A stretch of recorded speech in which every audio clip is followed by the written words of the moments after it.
खुशामदीद करते हैं हमारे YouTube चैनल पर। आज का जो हमारा चैप्टर है चैप्टर नंबर 4, जिसका नाम है मोशन एंड फोर्स।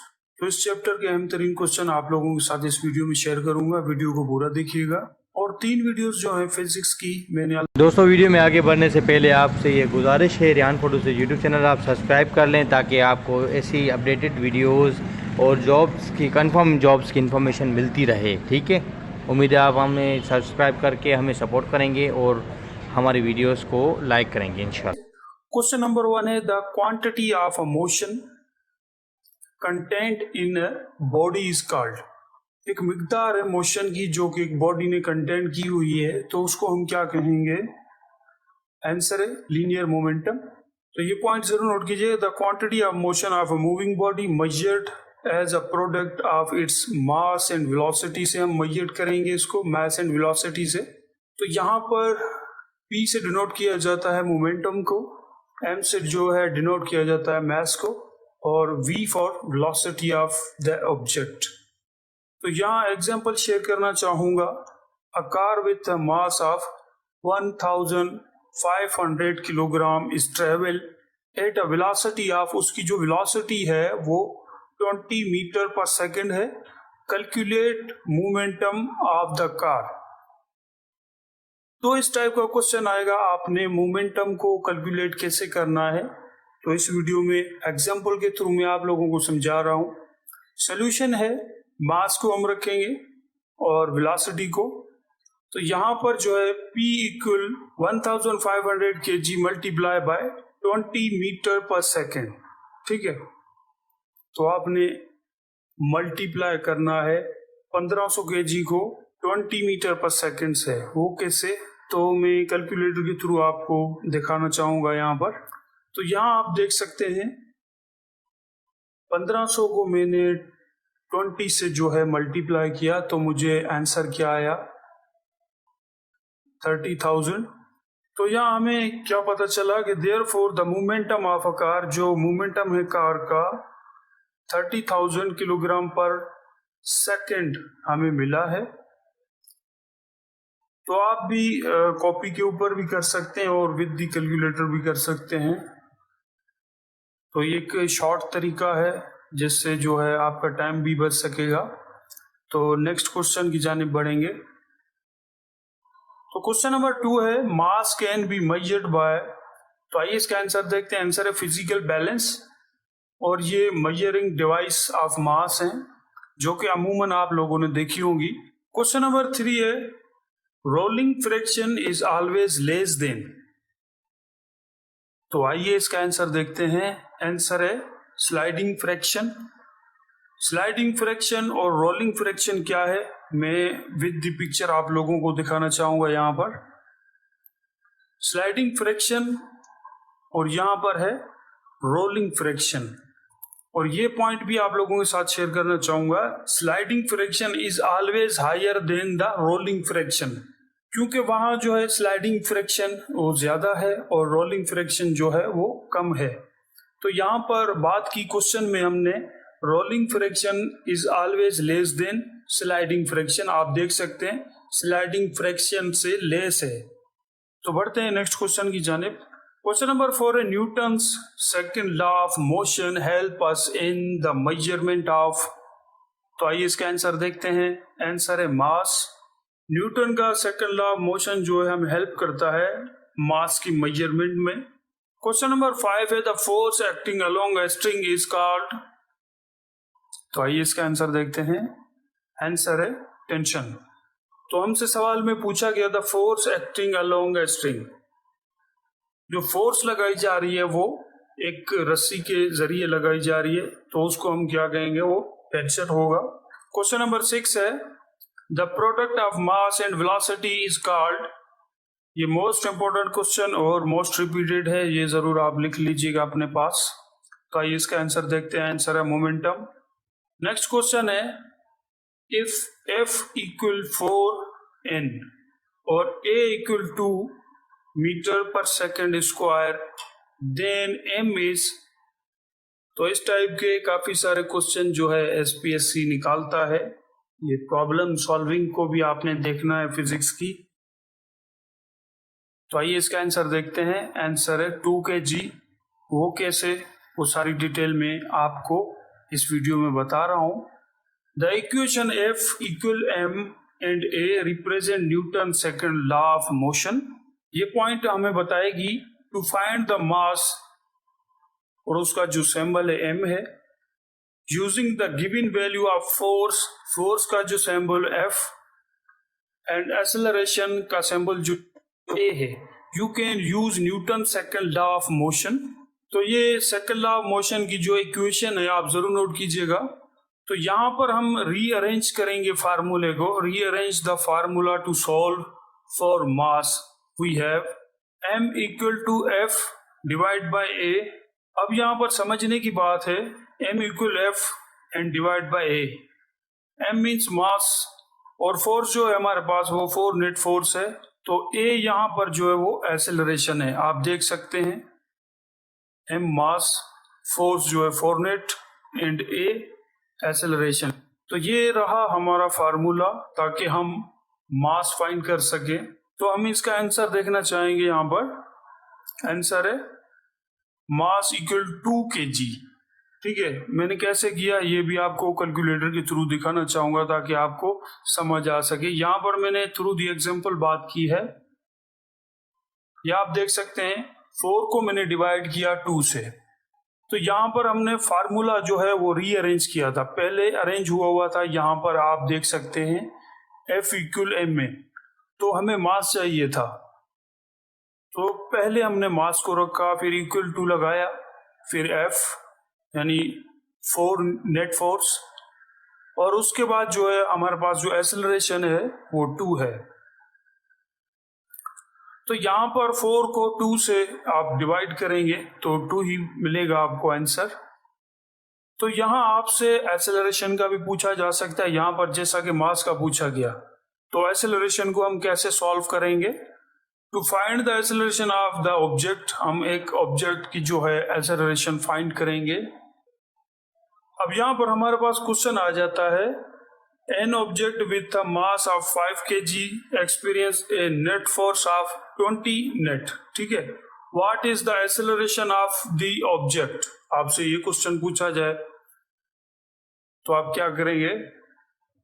5 kg जो है मास है और फोर्स जो है उसका 20 नेट फोर्स है, और एक्सेलरेशन हमें बताई जाए। तो यहाँ पर हमें एक मास मिला हुआ है और एक नेट फोर्स मिली हुई है। ठीक है, यूजिंग द फार्मूला, हम फार्मूला को यूज करेंगे F इक्वल ma। अब हम फार्मूले को जो है रीअरेंज करेंगे ताकि हमें एक्सेलरेशन का पता चल सके। Rearrange the formula to solve for acceleration. तो यहाँ पर हमने क्या किया है कि हमें एक्सेलरेशन फाइंड करनी है, तो पहले हम acceleration, then force, then mass. जैसा कि मैंने प्रीवियस क्वेश्चन में आप लोगों को दिखाया था, तो हमें अगर मास फाइंड करना होगा तो हम m को जो है फर्स्ट में लेकर आएंगे। तो यहाँ पर हमें एक्सेलरेशन की जरूरत है और हमें एक्सेलरेशन फाइंड करनी है। तो यहाँ पर a equal 20 net force divide by 5 kg। तो हमें जो आंसर मिलेगा a इक्वल 4 मीटर पर सेकंड जो है हमें एक्सेलरेशन मिली एक ऑब्जेक्ट की। तो यहाँ कैलकुलेटर के थ्रू भी दिखाना चाहूंगा फॉर द एग्जांपल। जैसा कि मैंने 20 को डिवाइड किया 5 से, तो हमें जो एक्सेलरेशन है मीटर पर सेकंड 4 मिली। तो आपने कुछ इस तरीके से फोर्स को हल करना है। अगर एक्सेलरेशन पूछी जाए आपसे तो आप फार्मूले को रीअरेंज करके एक्सेलरेशन का फाइंड करेंगे, उसके बाद आप मास का फाइंड करेंगे। ठीक है, तो उम्मीद करता हूँ ये क्वेश्चन आपको समझ आ गया होगा।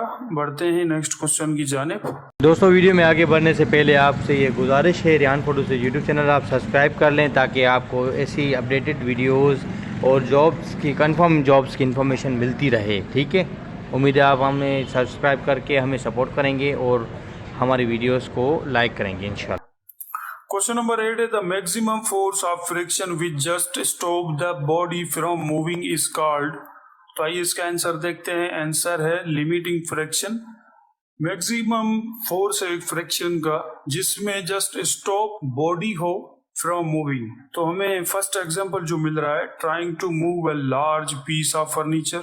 जैसा कि हमारे पास कोई फर्नीचर का पीस है तो हम उसको ट्राई कर रहे हैं मूव करने के लिए। और सेकंड जो हमारे पास एग्जांपल है, अ कार एक्सेलरेटिंग और braking on a dry surface. तो ये भी एक फ्रैक्शन है। फ्रैक्शन मीन्स रगड़। तो उम्मीद करता हूँ ये क्वेश्चन जो है आप लोगों को समझ आ गया होगा। क्वेश्चन नंबर 9 है, the law of conservation of momentum state that the momentum of an isolated system is always remains. तो आइए इसका आंसर देखते हैं। आंसर है कांस्टेंट। तो यहाँ पर हम देखना चाहेंगे कि लॉ ऑफ कंजर्वेशन है क्या चीज। The law of conservation of energy state that the total energy of an isolated system remains constant. ठीक है। Energy can change from one form to another form, जैसा कि kinetic energy to potential energy, but the total amount of energy remains constant. तो यहाँ पर जो total amount of energy जो है वो कांस्टेंट होनी चाहिए। ठीक है। तो यहाँ एक और एग्जांपल शो करना चाहूंगा। When a basketball hit the ground and bounce back up, the total momentum of the basketball before and after the bounce remains the same. जैसा कि हम दीवार में बॉल मारेंगे तो वो हमारी तरफ वापस से आएगी। तो यहाँ पर ये एग्जांपल बेस्ट था आप लोगों के लिए। तो हमें मालूम हुआ कि the total amount of energy remains constant. ठीक है।